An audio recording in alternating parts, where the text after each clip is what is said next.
montre plus les frustrés. Non, mais voilà. Moi, j'ai compris. S'il te plaît. J'ai compris. Calme-toi. Moi, Calme-toi, j'ai Ahmed. compris. Voilà. J'ai compris parfaitement. Moi, je comprends parfaitement la logique de Tamba. Ouais. À un moment donné, posons les vrais problèmes. Ouais. Non, si, Ahmed. À un moment donné, posons les vrais problèmes. Rendons-nous compte que ces forces de l'ordre. Excuse-moi, Roby, de lire ce message. Parce qu'il y a ce message qui nous parvient. Bonjour, je voudrais, sous couvert d'anonymat, par rapport à ce qu'Etamba disait, voilà, il veut dire, mais ça se voit que le mec, il n'est même pas allé à l'école. Sincèrement, Etamba, il dit, nous sommes fatigués. Lui, c'est un gendarme, en fait, qui nous envoie ce message, qui sont sortis depuis 4h du matin jusqu'à 22h, sans rien manger. Voilà. Absolument, c'est ce qu'on dit. Oui. Alors, imaginez que depuis 4h du matin, ils ont le repas que vers entre 14h et 15h. Hein, après avoir fait tout cet exercice, ils ont le repas que vers 14h, 15h. Et parfois, oui, parfois vous êtes. Parfois, est-ce que tu n'es pas un infiltré, toi, au niveau de la Non, mais Lamine, je t'en veux. Lamine, je t'en veux ce matin. Allons-y. Je t'en veux parce que tu me prives de parole. Allons-y dans le débat. Allons-y dans le débat. Ahmed, calme-toi, allons-y dans le débat. Allons-y dans le débat. Oui. Au-delà du fait que nous décrivions leurs conditions de traitement liées à leur mode vestimentaire et liées à leur traitement même salarial, ils n'ont même pas de prime, etc. Ils ont le repas pendant ces temps d'exercice, ils ont le repas une seule fois par jour et dans la soirée. Et ça, c'est étalé sur plusieurs jours. Pendant ce temps, ils sont quand même au courant qu'il y a beaucoup de milliards de francs guinéens qui sont débloqués par l'État pour des raisons de sécurité liées effectivement à l'exercice qu'ils sont en train de mener sur le terrain. Vous comprendrez combien de fois, à un moment donné, ils se sentent frustrés, ils se sentent utilisés. Donc, il y a une lassitude morale qui fait que ces gens-là sont prédisposés à de la violence gratuite. Merci. Ça, c'est la vérité. Ouais, donc, à un moment donné, ta vérité. Non, si. C'est ta vérité, Roby. Un exemple vite fait pour passer. Si c'est vite fait de toute façon. En France, par exemple. Au lendemain de la manifestation ou plusieurs jours après la manifestation des Gilets jaunes, ce sont les gendarmes et les policiers qui ont battu le pavé. Et ils ont demandé à l'État un meilleur traitement de leurs conditions de vie et de travail. C'était pas pour les mêmes raisons. Non, écoute, si. Si. Non. On l'a tous vu, Non, Ahmed. c'était pas pour les mêmes raisons. On l'a tous vu. Quelle raison? Non. Ils ont demandé un meilleur traitement salarial et des conditions de travail pour permettre d'exercer. Si. Et après, on a vu ce qui s'est passé. Bien. Donc, à un moment donné, je pense qu'il faut que l'État les écoute. Si vous voulez qu'ils deviennent humains, il faut qu'on crée les conditions d'humanité en eux. Bon. Mais c'est grave ce que tu dis là. Si. Bon, c'est très grave. Parce que tu justifies en fait la violence des policiers et sur les populations. Mais je suis désolé. Quand tu dis si. Quand vous analysez, ça ne passe pas. Quand vous analysez, non. Si vous voulez les bonnes, si vous voulez des bonnes réponses, si vous voulez des bonnes réponses, faut poser les bonnes questions. Il faut poser les bonnes questions. Il faut avoir le meilleur diagnostic et il faut le faire largement. Ne restez pas cantonné à un seul niveau. Expliquez la violence par le fait que les gendarmes sont mal formés. Non, ça ne s'explique pas seulement par la malformation. Ça ne s'explique pas seulement par le mauvais recrutement. Non, ça s'explique aussi par leurs conditions, leur traitement salarial, leurs conditions de travail. Ça s'explique par beaucoup de phénomènes. On va très vite. Moi, je trouve que Tamba était de très mauvaise foi ce matin et Ruby est son apôtre aujourd'hui. Ouais. Je vais vous dire une chose. L'État, c'est un ensemble d'institutions. C'est à l'État de régler les problèmes de traitement. Je finis. Allez-y. Tu as interrompu, personne ne m'interrompt pas. Allez-y. C'est à l'État de régler la problématique du traitement et des conditions de travail des policiers. Le peuple n'en a cure. Non, mais attends, le peuple n'en a cure. C'est pas le problème du peuple. Le peuple souffre en ce moment. Il y a des gens qui arrivent. Attends, il y a des gens aujourd'hui qui ne font pas 3 repas par jour. Il y a de l'injustice sociale. Il y a du chômage. Et ça, voilà, c'est légitime. D'accord? Moi, je trouve qu'aujourd'hui, les manifestations du peuple, aujourd'hui, quand le peuple sort dans la rue, c'est légitime. C'est à l'État maintenant de former sa police et de faire en sorte qu'il n'y ait plus de morts et surtout qu'il n'y ait plus de blessés et qu'on arrête de rentrer dans les concessions des gens pour aller renverser leurs marmites, pour aller tuer leurs enfants. Point barre. Bien. Ah ben, point barre. Voilà, je dis point barre.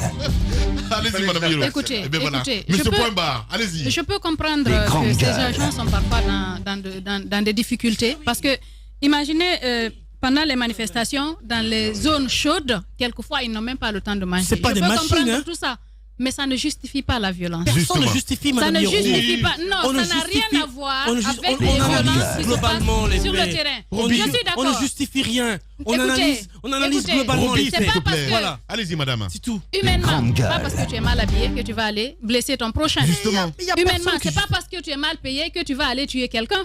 Non, ça n'a rien à voir, ça ne se justifie pas. Ouais. Je suis d'accord que ces agents sont parfois vraiment excédés par ce qui se passe sur le terrain, parce qu'il faut le dire, de l'autre côté, il y a des manifestants acharnés, vraiment, qui les fatiguent sur le terrain. Oui. J'ai vu des agents, j'ai vu un gendarme même un jour qui avait vraiment reçu un caillou au niveau du pied. Il était très jeune et il était complètement découragé parce qu'ils étaient, en fait, ils étaient sur ça tout le temps, tout le temps, tout le temps. Il m'a dit, ma soeur, si j'avais la possibilité de quitter ce pays, j'allais le faire. Je suis fatigué. Bah oui. C'est vrai que ça existe, mais est-ce que ça justifie le fait que quelqu'un tire sur les jeunes?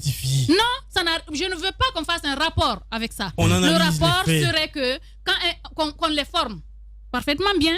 Ça se fait d'ailleurs au niveau de la gendarmerie et c'est en train de se faire au niveau de la police. On les forme, on leur dit, on leur enseigne le droit humanitaire international, qu'est-ce qu'il faut faire, mais aussi qu'on les mette dans les conditions requises pour le faire. Qu'on leur donne des tenues comme cela se doit. Parce que imaginez, il y a quand même de l'argent qui est débloqué. Vous avez vu tout l'arsenal qu'on a sorti à un moment donné par rapport au maintien d'ordre. Ces camions à eau chaude, ces armes pour les gaz lacrymogènes et tout. Mais il ne faut pas privilégier le matériel par rapport à l'humain. Ouais, je suis d'accord. Les hommes d'abord, on les équipe, on les forme. Parce que si la formation n'est pas là, il y aura toujours des bavures. Je suis d'accord. Et à part la formation, il faudrait que la loi s'applique. Qu'ils sachent que oui, donc, quand on sort, on ne doit pas blesser, on ne doit pas tuer. Normalement, quand il y a des bavures, nous devons répondre. Parce que c'est impuni. On sera, justement, la base de tout la mine en Guinée, c'est l'injustice, l'impunité. Quand il n'y a pas la justice, chacun fera ce qu'il veut parce qu'il sait qu'il ne répondra pas de ses actes. Madame Hiro, allez-y, Atamba. Le médecin, même quand il sort d'université quelque part à Harvard, il va signer le serment d'Hippocrate. Il sait ce qu'il faut faire. Ouais. Mais ça ne l'empêche pas, face à un malade, de dire « je ne te touche pas tant que tu n'as pas payé ». Ça n'empêche pas les médecins de le faire, malgré le fait qu'ils ont souscrit. Non, globalement, je suis en train de dire ce qui se passe en Guinée. Nous sommes dans le contexte de notre pays, et même en Afrique, ça se passe de cette façon. On dit « il faut que tu payes avant que je te touche », malgré le serment auquel ils ont souscrit. En clair, les journalistes, je vais y aller rapidement, les journalistes, même s'ils sortent des meilleures universités, de journalisme, pardon, ils se retrouvent dans une radio, ils sont sur une enquête. Quand tu n'as pas d'argent pour aller vérifier l'information, si ça nécessite ta présence, pour constater par exemple une information dont tu as besoin, à la fin, tu as certes d'autres canaux de vérification, mais parfois tu ne peux pas le faire. Donc ce que nous disons ce matin, je pense qu'il faut être assez réaliste sur les choses. Personne ne justifie les cas de mort. Mais quand on n'explique pas une situation, on ne peut pas la résoudre. Sur le cas du maintien d'ordre, pourquoi est-ce qu'en Europe, pourquoi est-ce qu'aux États-Unis, il y a un psychologue, il y a des psychologues, des unités psychologiques qui sont affectées aux unités de maintien d'ordre? Pourquoi? Non, je vais terminer, mais ça réduit quand même leur façon d'agir. Il y a toute une différence à cela. Parce que tout simplement, l'état mental est très déterminant du comportement de l'agent sur le terrain. Il est très très déterminant. Mais le gars, même quand il est... Hier, lorsqu'on a fini l'émission, j'ai reçu ici un gendarme. C'est même pas un gendarme. Il est venu volontaire depuis 9 ans. Il est derrière un officier de gendarmerie qui lui a pris 10 millions pour l'introduire auprès de cette unité-là. Il est venu me voir hier. 9 ans durant, il est derrière le monsieur. Il n'a pas pu accéder à la gendarmerie nationale, il n'a pas pu être enregistré. Des gens comme ça, parce qu'on parlait de recrutement, des gens comme ça se retrouvent sur un champ de maintien d'ordre. Quand un manifestant voit un gendarme, ce n'est pas le gendarme qu'il voit. C'est Alpha Condé qu'il voit, surtout quand le gendarme est noir. C'est Alpha Condé direct qu'il voit. Et donc il va venir sérieusement contre lui. Il dit c'est l'État ça. Mais le gendarme, il vient aussi avec des dispositions qui ne sont pas favorables à un comportement Ahmed républicain sur le terrain. Et donc à ce moment-là, en fait, ce n'est pas que c'est ce qui va justifier l'acte du gendarme, mais en fait, ça prête le flanc à toute forme, exactement, à toute forme d'excès. Moi, je dis donc, c'est une question globale. il y a les questions de justice, mais il y a des questions de formation, il y a des questions d'équipement, il y a surtout des questions de traitement. Bien. Ça, c'est très important. Merci beaucoup, Tamba. Et c'est donc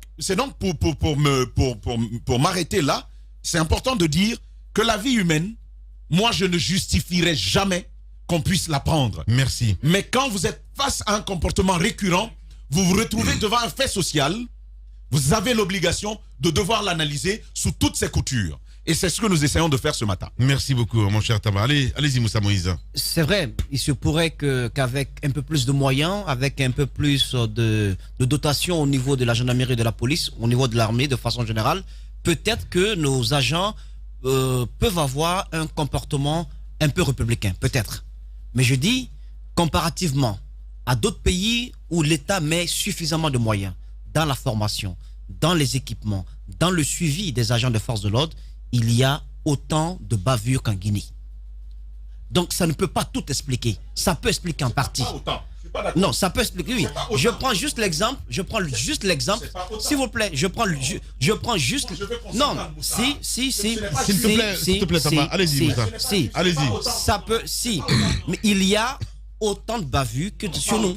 Il y a combien de cas de mort que nous avons ici? Écoutez, il y a les cas de mort. On ne peut pas dire autant, je suis pas d'accord. Tamba, le crime en Guinée, il est filmé.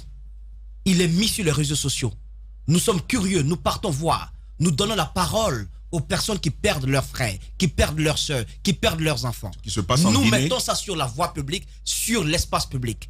Les crimes ailleurs passent sous silence dans certains pays. On ne les met pas sur la voie publique. Le cas, sur la place publique, le cas des États-Unis par exemple, lorsqu'il y a eu les dernières violences contre les Noirs, qu'est-ce que cet acteur américain noir a dit? Il dit, mais les gens ont l'impression que le racisme prend de l'ampleur. Il ne prend pas du tout d'ampleur, il est juste filmé.